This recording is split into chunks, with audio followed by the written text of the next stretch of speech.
There she was, Karen, in her leopard print robe and UGG boots, standing on my porch, screaming that her Tesla was now possessed by Satan because her dashboard lit up like a Vegas casino. And I just stood there, coffee in hand, wondering if now was the time to tell her the truth. She'd been mooching off my electricity for weeks, and I finally gave her something extra to chew on. And no, this isn't a movie. This is what happens when a Karen-backed fake HOA plays militia in the wrong neighborhood. Freeze frame, yep. That's me. The guy whose private well HOA Karen tapped into to illegally water her garden. What did I do? I flushed her system with sewage. And oh buddy, that was just the beginning. Now before you think I'm some sort of mad scientist turned suburban vigilante, let me clarify. I moved into this neighborhood for peace and quiet. 1 acre lot, modern house, decent HOA rules. On paper, it all looked reasonable. I'm an electrical engineer. Quiet, low maintenance, not the kind of guy who starts neighborhood wars. But as I quickly learned, it only takes one power-hungry Karen in an HOA vest with a fake badge to turn a chill life into an absurd sitcom. Karen, whose real name is Candace, but who insists on being called Madam Vice President of the Neighborhood Improvement Council, took an interest in me the moment I moved in. And not in a good way. On day 1, she left a typed letter, yes, typed, on my front door explaining that my temporary construction tools were a visual nuisance and that any visible storage of ladders, wires, or electrical units would result in a fine. Keep in mind, I had lived there less than 6 hours. I hadn't even finished unloading my truck. At first, I brushed it off. Some people need control like plants need sunlight. But I underestimated how far she was willing to go. She wasn't just annoying. She was strategic. Passive-aggressive with the precision of a cruise missile. One day, she flagged my mailbox as non-standard height, even though it matched 3 others on the block. Another day, she cited me for leaving trash cans visible, despite the fact that they were still being wheeled back in from the curb. The final straw wasn't any of that, though. No, it was when my power bill suddenly jumped by over $180 in 1 month. I thought maybe I'd left something running. Did a systems check. Everything was in order. Then I noticed something weird on my Ring camera footage. My outdoor outlet cover was slightly ajar. At first, I assumed wind. Or a neighbor's dog. Then I saw it, at 11:47 p.m., a sleek white Tesla backing into my driveway. A cable trailing from my outlet to her car like it was a public EV station. And out stepped Karen, in full ninja mode, bathrobe flapping and phone light guiding her way. I paused the video 3 times to be sure. And there it was, that smug little tuck of hair behind the ear, as she strutted back to her house with the gait of someone who'd done this before. She wasn't even subtle. The next night, same thing. Again the night after that. Sometimes during the day. She even had the audacity to park diagonally across my driveway one afternoon with the cord visibly stretched like a charging umbilical cord. No apology. No heads up. Just full entitlement. So, like any rational person, I did what any tech-savvy, petty revenge enthusiast would do. I monitored it. I installed a power monitor with Wi-Fi logging. Over 2 weeks, her Tesla siphoned nearly 70 kilowatt-hours from my outlet. That's about $174 of electricity. When I finally confronted her, nicely, mind you, she blinked like I'd just asked her to donate a kidney. "Oh, I thought that was a shared community outlet," she said. "It's in the front yard, after all." When I pointed out that it was clearly attached to my house, wired into my panel, and locked behind a weather-sealed cover, she flipped the switch. "Well, you don't even drive an EV, so what are you using it for?" I stared at her, trying to process the absurdity. I told her to stop. I zip-tied the cover. 2 days later, she clipped the tie. I changed the lock. Next day, the entire outlet box had a new scratch on it and the lock looked tampered with. She was getting bold. And worse? She filed a complaint against me with the HOA for tampering with neighborhood utilities. Imagine my reaction when I received a warning letter and a $200 fine for obstruction of shared electrical resource. I laughed. Then I stopped laughing. Then I spent 2 days reading the HOA charter, page by page, like it was the Dead Sea Scrolls. Turns out there's a vague clause about exterior elements visible from the road may be subject to HOA easement interpretation. Vague enough for Karen to weaponize it. My front outlet, installed before I moved in, was suddenly a communal access point. That was the moment. That precise instant when I realized I wasn't just dealing with an annoying neighbor. I was dealing with a small-town dictator with a taste for free power and a complete disregard for boundaries. That's when the real plan started brewing. But I didn't want to just unplug her. No. That's too easy. Too quick. I wanted her to understand. To feel the consequences of plugging into someone else's life without asking. So I got to work. I took apart an old irrigation controller box, one of those fake green ones people use to hide sprinkler wires. I rigged it to look like a boring electrical setup. Inside? A custom-built, low-voltage shock relay circuit. Totally non-lethal, but enough to trip the sensors in her Tesla and cause a very unpleasant, very confusing 5 minutes of flickering lights, random warning chimes, and a dashboard light show that would make a rave jealous. It wasn't meant to harm. It was designed to scare and educate.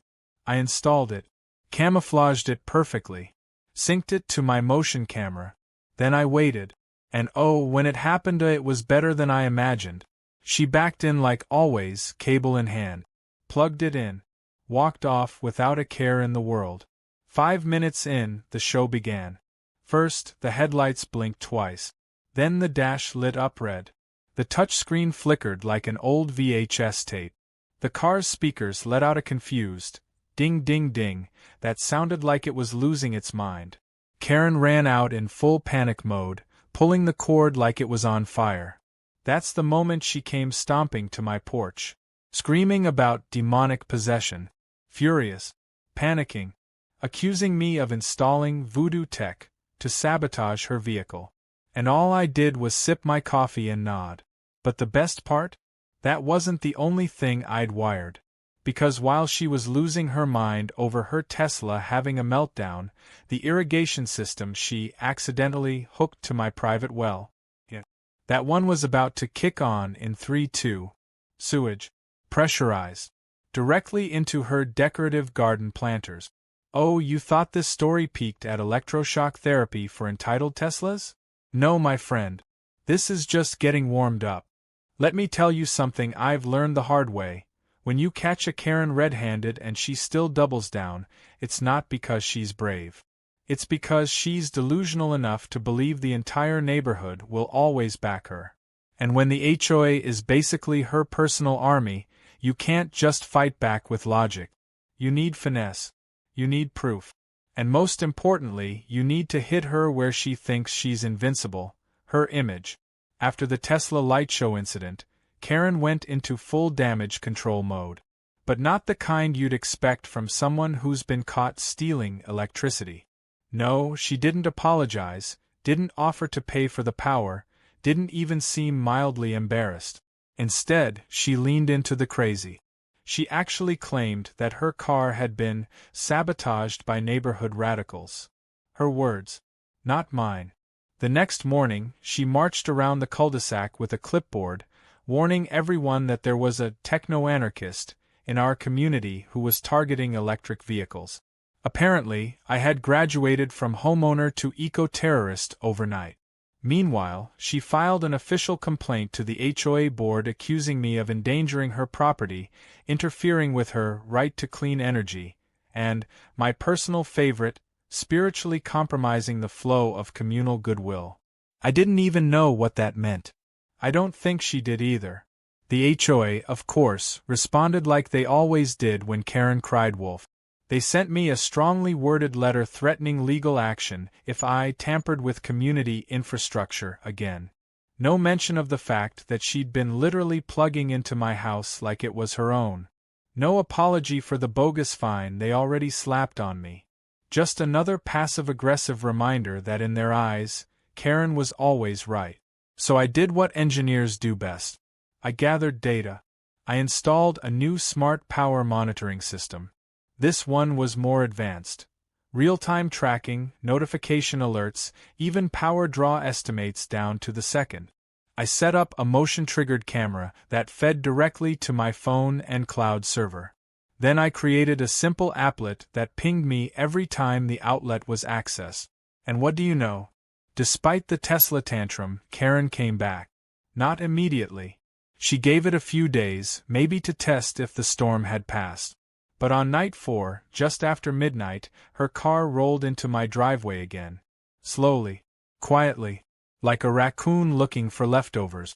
She stepped out, looked around, then plugged in, exact same spot. I watched her live from my phone, sipping hot chocolate and laughing to myself. The outlet she plugged into wasn't rigged anymore. Not electrically, anyway. But the entire setup was now a trap. Because this time, the real weapon wasn't voltage. It was evidence. Over the next 10 days, she charged her car 9 more times. Same pattern. Late at night, always parked at an angle like she was trying to stay out of the camera frame. Didn't work. I had 3 angles now, and all of them had perfect resolution. One even caught her mid-yawn. So when the next HOA meeting rolled around, and Karen stood up with righteous indignation in her voice and called me a neighborhood threat, I stayed quiet. Let her rant. Let her foam at the mouth about how her car had never been the same since the spiritual attack. Let her wave around a printout from her Tesla diagnostics showing voltage surges and dashboard errors. I just sat back and waited for her to run out of steam. Then I asked for the floor. I pulled out a remote and clicked the projector on. Slide 1. Footage of Karen pulling into my driveway. Date and time stamp. Slide 2. A power usage chart showing the exact moment of connection, complete with a peak draw labeled Tesla charging spike. Slide 3. 9 more clip. One after another. Karen's face was visible in every single one. I added dramatic music because why not? Go big or go home. You could feel the oxygen leave the room. Karen's smile went rigid. The HOA president's mouth dropped slightly open. The treasurer coughed into his coffee and nearly choked. But I wasn't done. I passed around printed statements showing the total power draw from her charging sessions, over 74 kilowatt hours. That's about the same energy it takes to run a small hot tub for a month. I included the dollar amount, $187.24. Itemized. I had also included a statement from my home insurance indicating that unauthorized use of my utilities could void my coverage. Karen tried to interrupt, but I held up one finger. Just one. Because then came the kicker. I revealed the circuit schematic I had filed a provisional patent for. I called it the Tesla Theft Detection and Deterrent Device.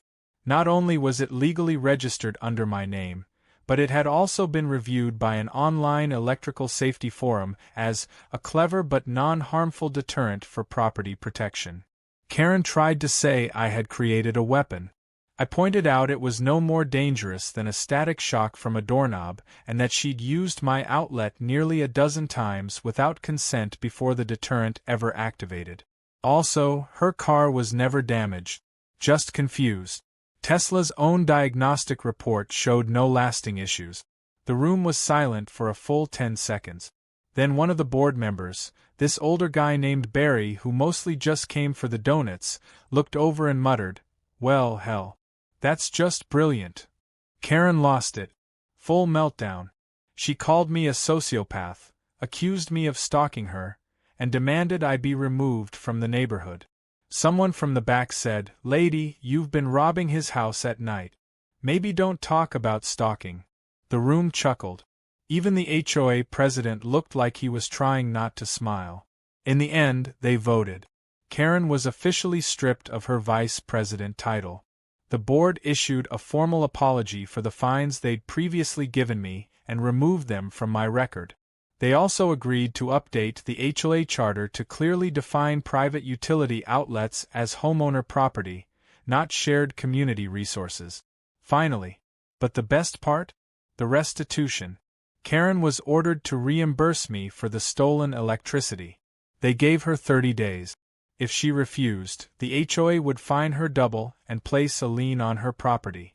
You could actually see her soul leave her body when they said the word lien. She stormed out of the meeting with her leopard print purse flapping behind her like a defeated flag. That should have been the end, right? You'd think that losing her title, being publicly humiliated, and getting slapped with a fine would be enough to make Karen rethink her life choices. But Karen wasn't done yet. Because just a week later, a mysterious complaint showed up in my mailbox.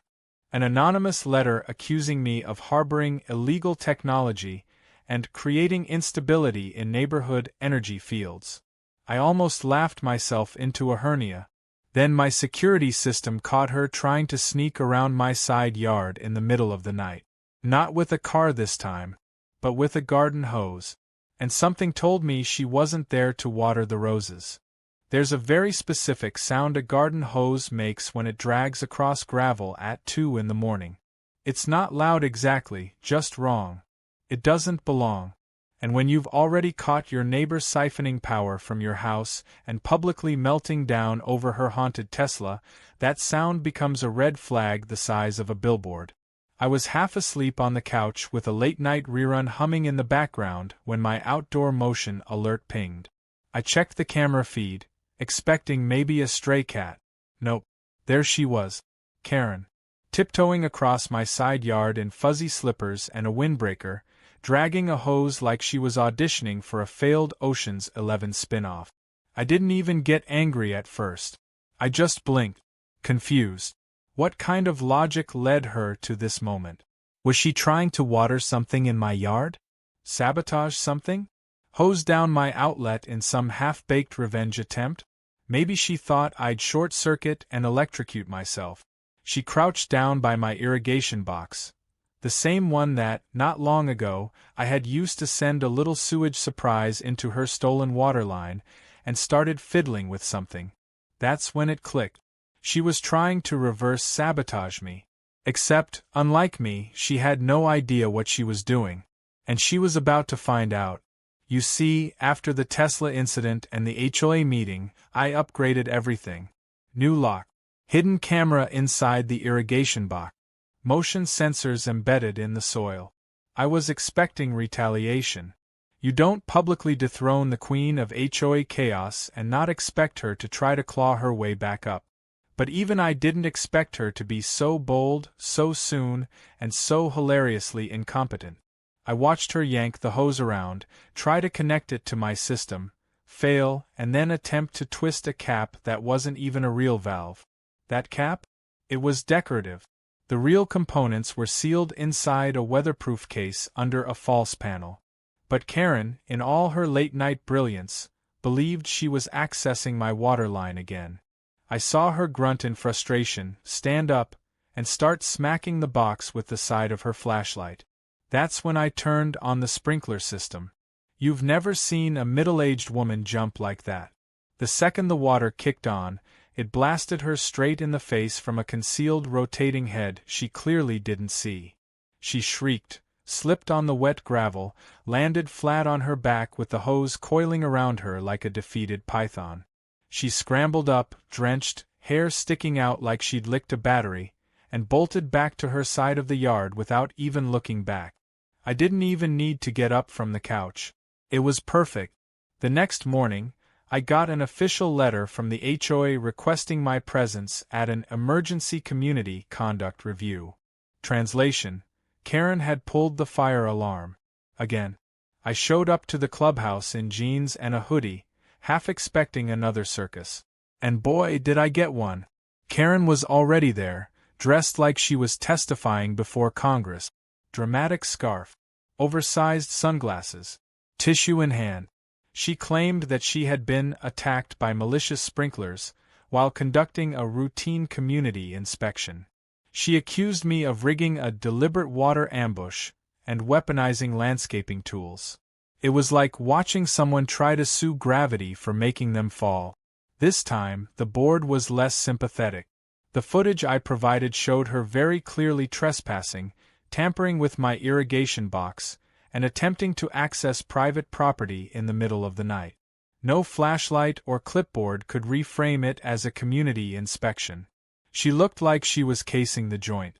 But Karen didn't give up. She brought in printed screenshots from some neighborhood Facebook group where people were gossiping about the Tesla meltdown.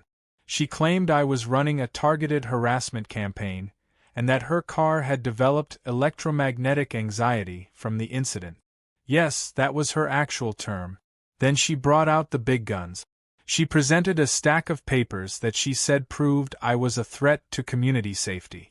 Tesla diagnostics, weird pseudoscientific articles about electromagnetic frequencies, and a petition she'd started titled, "Remove the Hacker from Oak Valley Estates."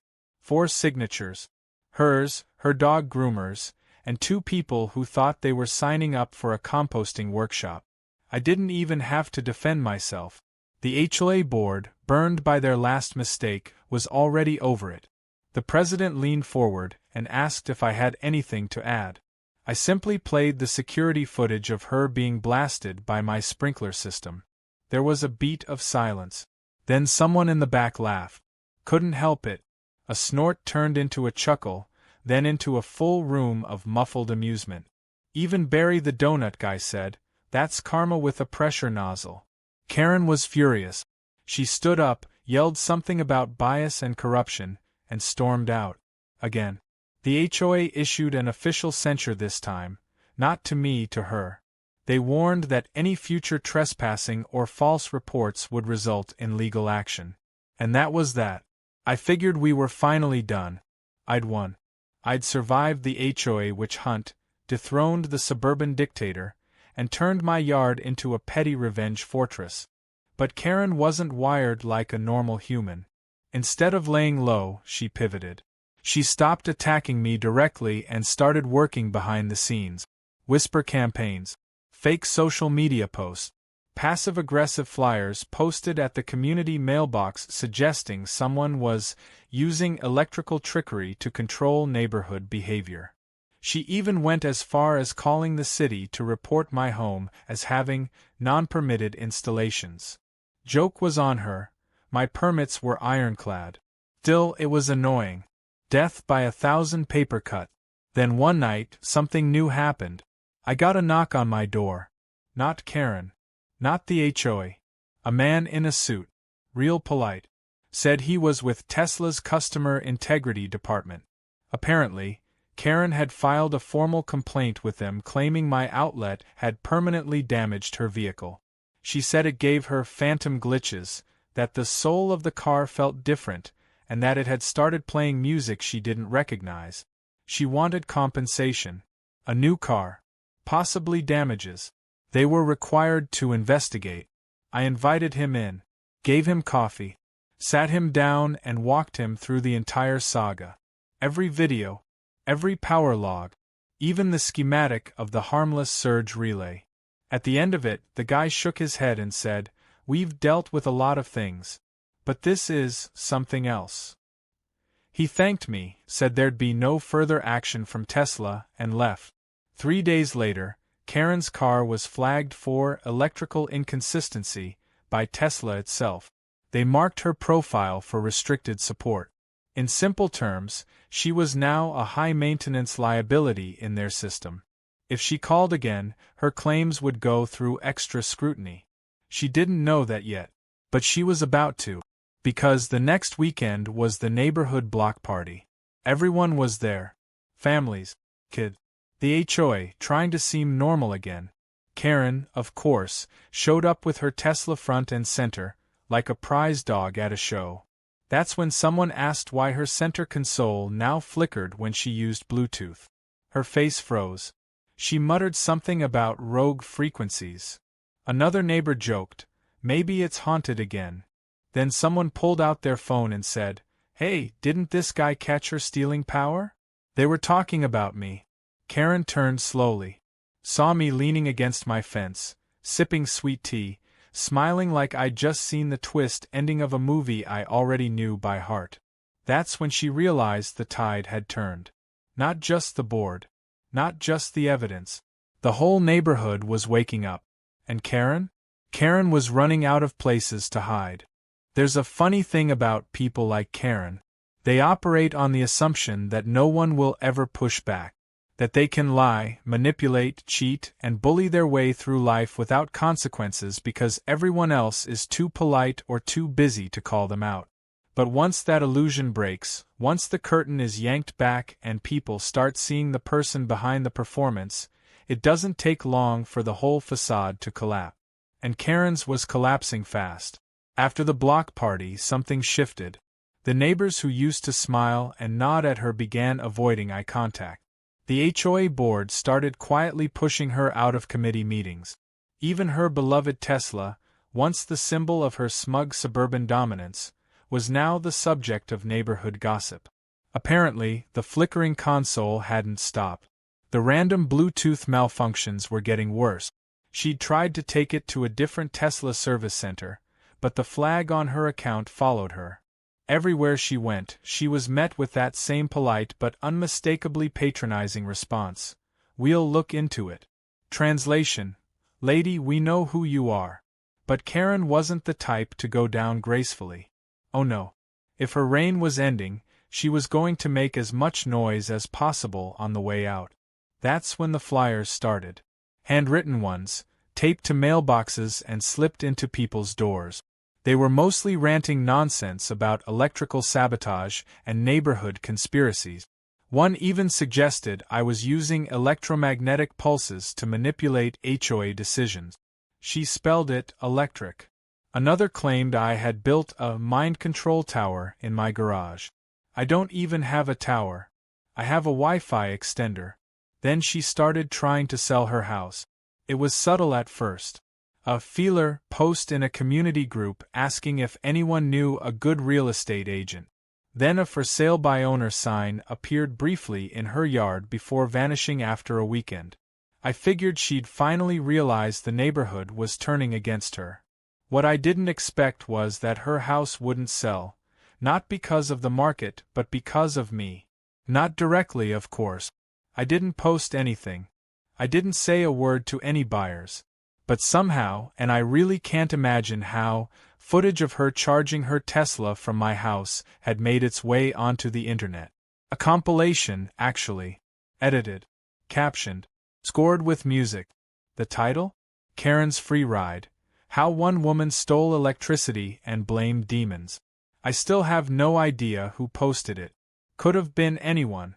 The video blew up in the local Facebook mom groups, got reposted on Reddit, and even landed on some petty revenge YouTube channel with 500,000 views.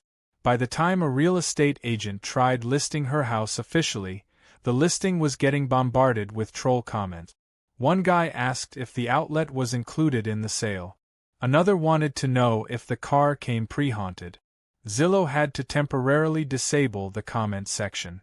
At one point, Karen tried to shift the narrative. She started telling people she was moving for a career opportunity, and that the neighborhood had become toxic. No one bought it. Every open house she hosted had mysteriously low turnout. A few people came just to see the infamous yard. One even recognized the front porch from the freeze frame in the video. Karen stopped hosting them after that. Meanwhile, life on my side of the fence was thriving. My smart home project was nearly complete. Solar panels were finally installed and functioning beautifully. The best part? I had set up a password-protected outlet system tied into my smart grid. Anyone in the neighborhood could charge their devices or even plug in a car, if they asked. Politely. And had the password. I called it Power to the Polite. People loved it.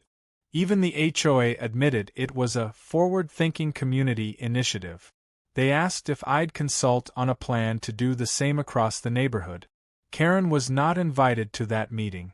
Now, you might be thinking that this is where it ends, that Karen packed up, slunk away in shame, and life went back to normal. But if you've followed this far, you know Karen doesn't do normal. Or shame.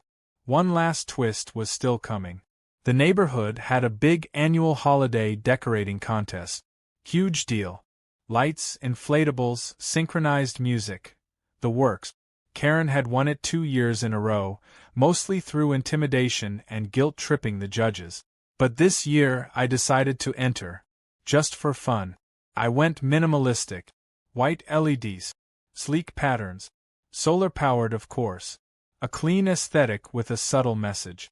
Then, in my front yard, I placed one final touch. A simple lawn sign backlit with soft light. It read, "This house is powered by the sun." Not the neighbors. People loved it. It became the unofficial slogan of the block.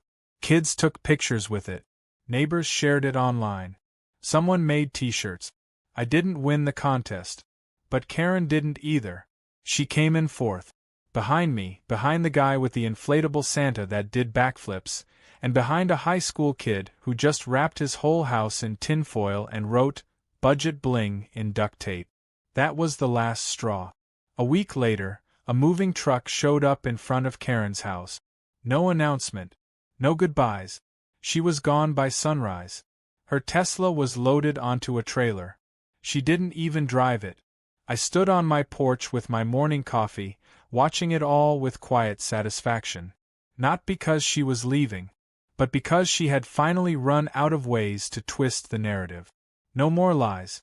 No more flyers. No more haunted dashboards. A few weeks later, her house finally sold. The new owners were a retired couple from Colorado. Sweet folks. The husband's first question to me? "So is that outlet thing real?" I laughed, told him the whole story. He shook his head and said, "Well, that's one way to welcome us to the neighborhood." Then he added, "Mind if I get the password for your charging setup?" I smiled and handed him a little card with the code.